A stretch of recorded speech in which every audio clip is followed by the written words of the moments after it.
अक्षरमहं पुरुषोत्तम दासोस्मि।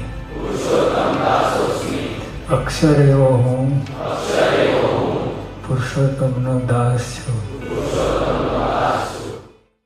अक्षरम अहम पुरुषो जाता है और काफी समय चला जाता है, कुछ आदतें लग जाती है, फिर एक दिन वो बीमार हो जाता है। तो बीमार हुआ तभी उसको अपने पिता की याद आती है कि मेरे पिता मेरा कितना ध्यान रखते थे और मैं भी अभी यहाँ पर अकेला हूँ, तो पिताजी भी अब कैसे होंगे, अभी तो वो वृद्ध हो गए होंगे। तो थोड़ा सा नारायण की प्रेरणा से व्यक्ति बच्चा जो है युवान अवस्था में है, घर पर आता है। तो घर के पास जब आता है तो घर का दरवाजा खुला रहता है और ग्राउंड फ्लोर पर थोड़ा सा छोटा सा घर है, तो घर का दरवाजा खुला था। तो उसको लगा कि दरवाजा क्यों खुला है मेरे घर का। तो अंदर जाके देखता है तो वृद्ध पिता जो है वो मरणशैया पे है, बीमार है, बहुत ही बस कुछ घड़ियां जैसे कुछ समय ही बाकी है, मृत्यु के समीप है। तो बोलते हैं कि पिताजी आपको पता चल गया था कि मैं आने वाला हूँ आज इस क्षण। तो पिताजी ने बोला कि नहीं बेटा, तू जिस दिन से घर से गया है उस दिन से मैंने घर का दरवाजा बंद ही नहीं किया है कि तू कभी भी आ सकता है। मुझे मेरे बच्चे पे पूरा भरोसा था कि तू कभी भी आने वाला है। तो मैंने आजीवन तेरे जाने के बाद इतने सालों से, इतने समय से कभी भी मैंने दरवाजा बंद नहीं किया है। तो वैसे ही यह परिस्थिति जो उनके पास है वैसे ही हमारे जीवन में है कि नारायण ने उसके प्रेम रूपी दरवाजा हमारे सामने हमेशा खुला रखा है।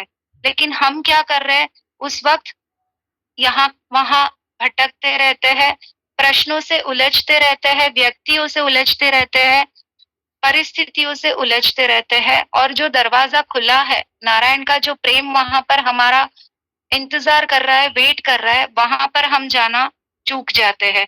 तो वैसे गुरु के आश्रम में जब शिष्य गुरु शिक्षा लेके जाता है तब वो बताता है कि गुरु आप मुझे कुछ दीजिए कि जो मैं हमेशा अपने पास रख सकूं।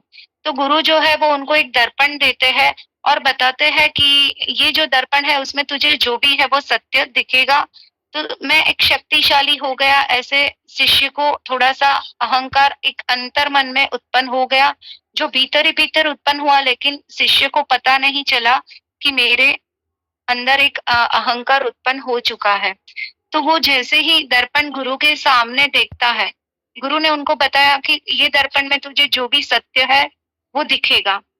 तो वो गुरु के सामने जब ऐसे दर्पण रखता है तो उसको पीछे, दर्पण के पीछे ऐसे लगता है कि गुरु के अंदर सब नकारात्मकता भरी है, अहंकार है, द्वेष है, क्रोध है, ईर्ष्या है। तो वो वहां से चला जाता है, अपने मित्र के पास जाता है, उसमें देखता है तो वहां पर उसके बहुत अहंकार का दिखावा हो रहा है वो दर्पण में। ऐसे गांव वाले बहुत लोगों के पास जाता है, क्योंकि अब तो मेरे पास जो है वो बहुत ही अच्छा साधन मुझे गुरुजी ने दिया हुआ है कि मैं ये दर्पण से सब कुछ सच्चा जो सत्य है वो देख सकता हूँ। बहुत मित्रों के पास, गांव वालों के पास जाके सब में ऐसे कुछ ना कुछ वो बुराइयां दिखनी उसको नजर आ रही है। लेकिन वो बुराइयां देखते देखते मन में एक विचार आता है कि मैंने इतनी सारी बुराइयां देखी, मुझे कुछ अजीब लग रहा है, मन में अच्छा नहीं लग रहा है। चलो अभी मैं मेरे माता पिता के पास जाऊं, क्योंकि मेरी माता जो है उसको तो सब देवी की तरह पूजते हैं और मेरे पिताजी जो है वो पूरे गांव में सबसे प्रतिष्ठित और बहुत बड़े धनवान व्यक्ति है और सब कुछ उनको पूछ के ही गांव में करते हैं। तो वो दोनों बहुत अच्छे हैं और माता पिता तो वैसे भी मेरी दृष्टि में अच्छे ही है। वहां जाता है तो माता में उसको क्रोध दिखता है, पिता में अहंकार दिखता है और ईर्ष्या भी दिखती है। तो वो बहुत ही अंदर से हिल जाता है, हचमचा जाता है कि ये मेरे साथ क्या हो रहा है। वो तुरंत ही वो दर्पण लेके गुरुजी के पास दौड़कर आता है और गुरु को पूरी कथा बताता है कि गुरुजी मुझे ये क्या हो रहा है समझ में नहीं आ रहा है, लेकिन मैंने ये सब किया है, सबके अंदर मुझे ये दिखा है। तब गुरु उनको समझाता है कि ये जो दर्पण है जो सत्य बताता है वो बार बार हमें रोज देखते रहना है, कि वो स्वयं को तुझे देखने के लिए दिया था कि जब सुबह में तू उठता है तो तुझे स्वयं को पता चले कि आज मेरे भीतर क्या बुराई है, तो मुझे उसके अनुरूप आज के दिवस में व्यवहार करना है। आज का पूरा दिन हमें ऐसे गुजारना है। अगर आज अहंकार है तो हमें क्षमा करते जाना है। अगर आज क्रोध है तो हमें शांति का सहाय लेना है। तो इसलिए मैंने ये दर्पण तुझे दिया था। तो जीवन में हर व्यक्ति में कुछ ना कुछ अच्छाई भी है, कुछ ना कुछ बुराई भी है। लेकिन हम किसको पकड़ते हैं वो हमें देखना है कि हम व्यक्ति की अच्छाई को पकड़ते हैं या बुराई को पकड़ते हैं। यही चीज हमारे परिवार में भी होती है। परिवार के हर सदस्य में कुछ ना कुछ अच्छाई भी है और कुछ ना कुछ बुराई भी है। हमें बुराई भी नजर में आती है लेकिन हमें अच्छाई को पकड़ना है, बुराई को अपने भीतर भी नहीं लाना है और उस दृष्टिकोण से उस व्यक्ति के साथ व्यवहार भी हमें नहीं ही करना है। इसका बहुत अच्छा उदाहरण श्रीमद् भगवत गीता में श्री कृष्ण ने बताया हुआ है कि हम सब बोलते हैं कि मंत्र जाप जो हम कर्म करते हैं तो कर्म वापस आता है, व्हाट गोज अराउंड, वो जो हम राउंड सर्कल बोलते हैं जीवन में, तो उसका सही मात्रा में जो श्री कृष्ण ने बताया हुआ है कि कर्म योग यानी क्या है कि हम हर व्यक्ति कर्म तो करते हैं लेकिन उस वक्त हम नारायण को भूल जाते हैं कर्म करते वक्त। तो कर्म योग का बहुत बड़ा गहराई से गीता में विस्तारित रूप से समझाया गया है।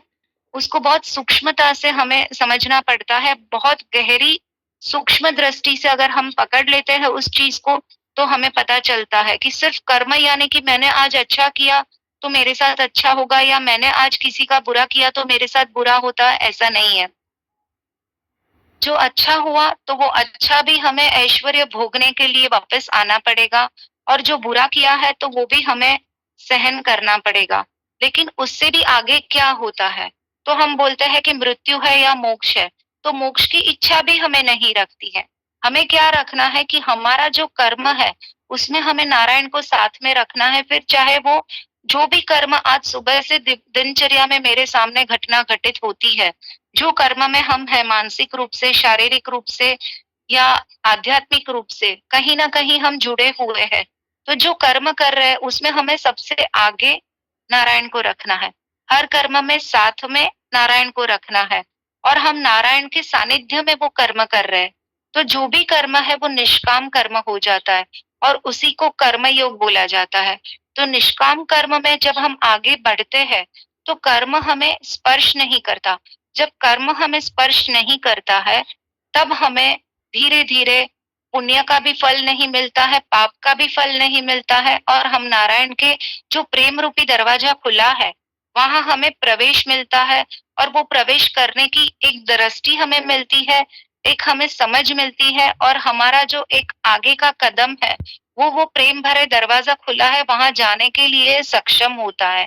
आज क्या हो रहा है, हम उस दरवाजे तक पहुंच भी नहीं रहे हैं और हमें वो दिख भी नहीं रहा है कि नारायण इतना प्रेम रूपी दरवाजा लेके खोल के खड़े हैं, लेकिन हम भटक रहे हैं। हम परिस्थितियों को इतना अपने से अटैच करके रखते हैं, व्यक्तियों को अटैच करते हैं, एक्सपेक्टेशन रखते हैं। वो सब कुछ हमें त्याग करना है जीवन में रहते मन से।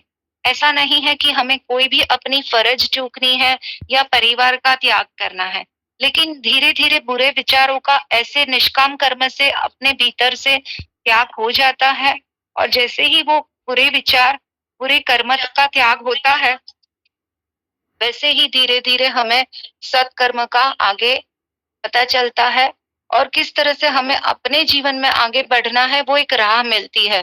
तो वो जो राह मिलती है उसी के सहारे हम आगे चले जाते हैं और फिर धीरे धीरे हमें नारायण का दर्शन होने लगता है। तो हमें अपने मन को बहुत शांत रखना है और धीरे से अंतर मन में रोज हमें देखना है, अपने मन के दर्पण में हमें देखना है कि हम किस प्रकार से अपने भीतर का शुद्धिकरण कर रहे हैं। मन का शुद्धिकरण हो गया तो समझ लीजिए कि धीरे धीरे आत्मा का भी शुद्धिकरण हो रहा है और धीरे धीरे अपने जीवन का भी शुद्धिकरण हो रहा है।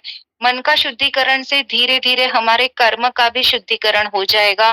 तो हम वो जो द्वार खुला है नारायण का प्रेम रूपी, वो द्वार में हम बहुत सहजता से, सरलता से, सत्संग के माध्यम से, नारायण के नाम के माध्यम से, जो आज युवा पीढ़ी बोल रही है कि मंत्र जाप से क्या है, हम अच्छे कर्म करते हैं तो अच्छा है, मंदिर न जाए तो मंदिर जाना उतना आवश्यक नहीं है, लेकिन हम अगर अच्छा कार्य करते हैं, हम कुछ डोनेशन करते हैं तो वो सही है।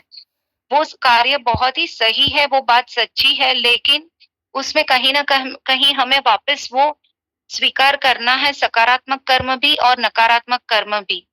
क्योंकि कहीं न कहीं कर्म वापस आता है, लेकिन निष्काम कर्म जो रहता है, उसमें हम नारायण से जुड़ते हैं, हम कर्म से नहीं जुड़ते हैं।